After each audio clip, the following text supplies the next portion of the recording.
Акчаңды ала кел деди. А сен ден соолугум эмне себептен мен келген атканымды сураганы да жок. Акчаңды ала кел дейт. Сразу эле мен чалганда акчаңды ала кел деди. Ар бир кабинетке кирген сайын 500 сом, 250 сом ушундай эле. Кайсы кызга бердиңиз ошону? Ал Мен китайцы алган жокмун. Эчтеке түшүнүксүз бул биздин государственный, биз Кыргызстан боюнча онкология бирөө эле да. Анан биз каяка барышыбыз керек башка онкология жок болсун. эженин кимге бердиңиз акчаны? Бияка берген, бияка бuz жазып алган. Когда мы брали? Айтып атпайбы мына? Мына брали и вот это мне написали ошо күнү кылганда 3900 сом прекрасно алышкан. И мына Бул акча мамлекетке түшүш керек эле. Бирок через касса эмес. касса пассасы жок эле. Жана временщик министр ушул акыбалды көргүлө силерчи. Бул адам калп айткан жок. Кабинет. Мына акчасын берип койбойсуздар. Выйдите из кабинета. Мен через касса төлөгөн Всё. жокмун, бирок төлөдүм.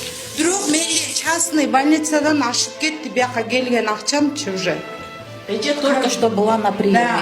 Мы ей расписали лечение.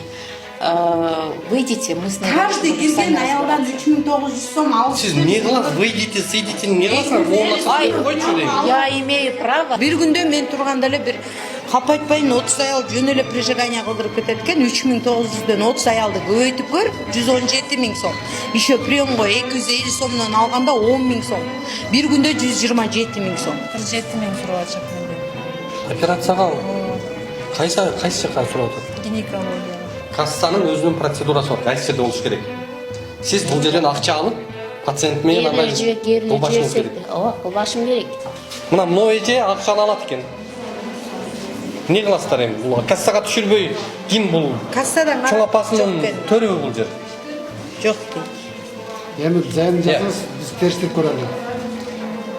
Зайлен Мына жок. урматтуу Бермет Бактабасова, сиз мага асылып эле жабалактап жаагыңар тынбай атат да. Мына факты мына жерде турат. Силер адамдардын ден соолугун ойлобойсуңарбы? Мына факты бул жерде айтып атат. Жаран акча 3900 сом төлөптүр. Ал кассага түшпөй атат. Силер эмне шериктештиңер ошол акчаларга? Зайырбекова Назик сиздерге ким болот? Зайырбекова Назик менин жээндеримин келинчеги болот. Ошондо сиздин эжеңиздин келиниби же Эжемдин келини. эжеңиздин келини? Бүгүн эмне кызматта иштейт буякта? Врач Султангазиев Сергеевич. Султангазиев Сергек ядерный медицинада иштейт.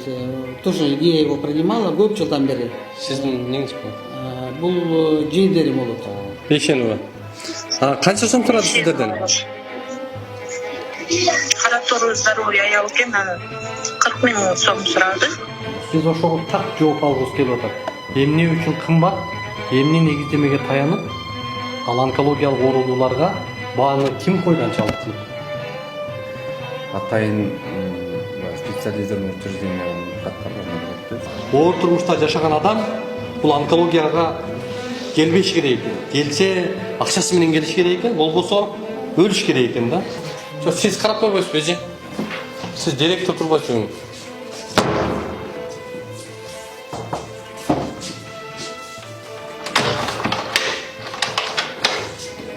Мына директор өзүнүн мекемесиндеги акыбалды көргүсү келбей бул жака шылтап эшиктелип алды. Эми кечирип коюңуздар урматтуу көрөрмандар, бул сөз үчүн тиги временщик министр өзүнө жараша мындай өзүнүн тонунда, өзүнүн аң сезимине жараша жооп бербесек ал түшүнчүдөй эмес. Ошол временщик министр ушул акыбалды эми кантип жөнгө салат?